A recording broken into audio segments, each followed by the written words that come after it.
এক বৰ্বৰ ঘটনা কিছুদিন পূৰ্বে চিপাঝাৰৰ ৰামদেলি পাৰাত সংঘটিত হৈছে এনে বৰ্বৰ ঘটনা হুটত বান্ধি এজন লোকক অতি নিৰ্মমভাৱে প্ৰহাৰ কৰাৰ দৰে ঘটনা সংঘটিত হৈছিল উক্ত গাঁওখনত কিয়নো গাঁওখনৰ এগৰাকী বিবাহিতা মহিলাক ধৰ্ষণ কাণ্ড সংঘটিত কৰাৰ অভিযোগত এইদৰে প্ৰহাৰ কৰিছিল ৰাতুল ভৰালী নামৰ এই লোকজনক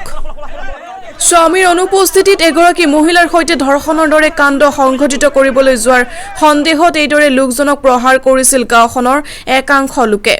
ইয়াৰ পিছতেই ভুক্তভোগী মহিলাগৰাকী একে গাঁৱৰে নিবাসী লোকজনৰ নামত স্থানীয় আৰক্ষী থানাত দাখিল কৰিছে এজাহাৰ হয় মই 2 তাৰিখে ৰাতি মোৰ ছোৱালীজনীৰ লগত শুই আছিলোঁ মোৰ হাজবেণ্ড নাছিল তেখেতে গাড়ী চলাবলৈ গৈছিলে সেই শুই থকা সময়তে এজন মানুহ মোৰ দৰজা ভাঙি ভিতৰত সোমাই মোৰ মুখত হেঁচা মাৰি ধৰি মোক ধৰ্ষণ কৰিছে মই যেতিয়া ধৰ্ষণ কৰাৰ সময়তে মোক ভাবুকি দিছে যে যদি মই ধৰ্ষণ কৰাৰ কথা কওঁ আৰু যদি মই চিঞৰ বাখৰ কৰোঁ মোৰ ছোৱালীজনীক সি মাৰি পেলাম বুলি ধমকি দিছে তাৰপিছতে মই চিঞৰ বাখৰ কৰি থকা সময়তে ওচৰৰ মানুহ গম পাই আহি পেলাই তেখেতক হাতে লোটে ধৰা পেলাই তাৰপিছত নাই ছাৰ আমাৰ একো সম্পৰ্ক নাই পূৰ্বৰ পৰা আনহাতে ষড়যন্ত্ৰমূলকভাৱে আক্ৰমণ কৰা বুলি উল্লেখ কৰি লোকজনে ইতিমধ্যে স্থানীয় আৰক্ষী থানাত দাখিল কৰিছে এজাহাৰ ইফালে আৰক্ষী ঘটনাৰ তদন্ত আৰম্ভ কৰিছে আৰক্ষী তদন্ততহে প্ৰকৃত ঘটনাৰ কাৰণ জানিব পৰা যাব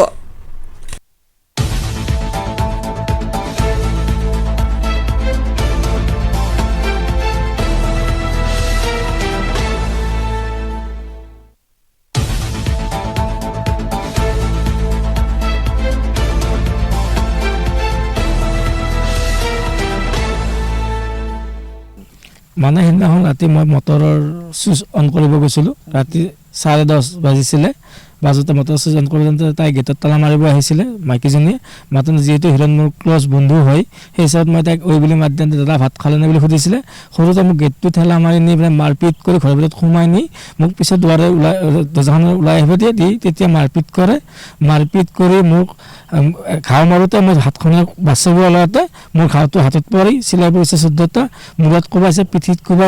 কোবাই লৈ মোক সিহঁতে বান্ধি থৈ পেলাই মোক ৰেপ কেছ উল্টাই দিছে আপোনালোকে বিচাৰ কৰক যদি মোৰ সঁচাকৈ ৰেপ কেছ হয় তেতিয়াহ'লে তেওঁলোকে প্ৰশাসনৰ ওচৰত চাপিব লাগিছিল মই কেছ দিয়াৰ পিছত 2 দিন পিছত তেওঁলোকে কেছ দিছে যে মোক ৰেপ কৰিছে যদি সঁচাকৈ ৰেপ কৰিছে প্ৰশাসনে বিচাৰ কৰিব সেইটো মই এতিয়া আইনৰ উৰ্ধত আছোঁ আইনৰ ওচৰত মই কেছ দিছোঁ এতিয়া আইনে যিটো বিচাৰ কৰে মই সেইটোৱে মানি ল'ম আৰু মই তেওঁক আক্ৰমণ মানে হয়তো তাত মই 1,32,000 টকা পাব আছিলোঁ হয়তো 1,32,000 টকা নিদিওঁ বুলি ভাবিছিল চাগে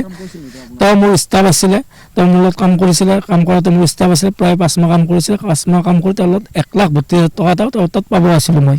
পাবলগীয়া পইচা আছিলে তেওঁৰ তাত মোক পিছে দেখিব মাৰি পেলাই বাগৰি পৰাত মোৰ কি হ'ল মই গম নাপাত মোক তেতিয়া ঘৰৰ ভিতৰলৈকে লৈ গুচি গ'ল গমেই নাপালোঁ এতিয়া মোৰ মূৰত কোব পৰিলে পিঠিত কোব পৰোঁতে মই গম নাপোৱা অচেতন হোৱাত মোক তেওঁলোকে বান্ধি ল'লে সেইটো প্ৰশাসনে ব্যৱস্থা কৰিব যেন ধৰ্ষণ কৰিছোঁ তাক দিনে টেষ্ট কৰক কিবা কৰক যি কৰিলে যেন সঁচা হয় ওলা মোক ফাঁচি দিয়ক তাৰ কাৰণে মই ৰাজি আছোঁ কোনো নোহোৱা অৱস্থাত আপুনি এখন ঘৰত সোমাইছে তাৰপিছত ৰাইজে ধৰিছে নহয় মানে মোৰ যিহেতু এটা ভাল বন্ধু আছিলে মই মাত খাৰ দিছিলোঁ মোক গেটটো খোলাৰ পিছত সোমাই যোৱালৈ পিছত দেখি পাই পিঠিত কোব দিয়াত মই বাগৰি পৰাত মোক তেওঁলোকে টানি লৈ গৈছে ঘৰৰ ভিতৰলৈকে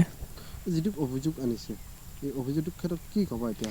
চাওক মোক অভিযোগ নহয় এইটো মোক মাৰি পেলাৰ ষড়যন্ত্ৰ কৰিছিলে ভগৱান আছিলে সেইকাৰণেহে মই আজি আপোনালোকৰ আগত এইখিনি কথা ক'ব পাৰিছোঁ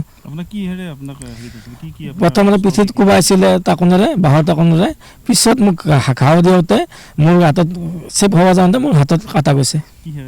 দাৱৰে কাটিছে এইটো হনুমান মেধিয়ে কাটিছে মোৰ বুকুৰ চেণ্ডাল নিছে হাতৰ পৰা ব্ৰেচলেটডাল নিছে চিন আছে তেওঁলোকে নিছে তেওঁলোকে মাৰিছে মই যিটো অচেতন হৈ পৰি গৈছোঁ মই আৰু কেনেকৈ ক'ব পাৰিম ব্ৰেচলেটডাল 8 লাখ টকাৰ আছিলে মই আমগাঁও মাজুলীৰ পৰা বনাইছিলোঁ আৰু চেণ্ডাল 6,30,000 টকাৰ আছিলে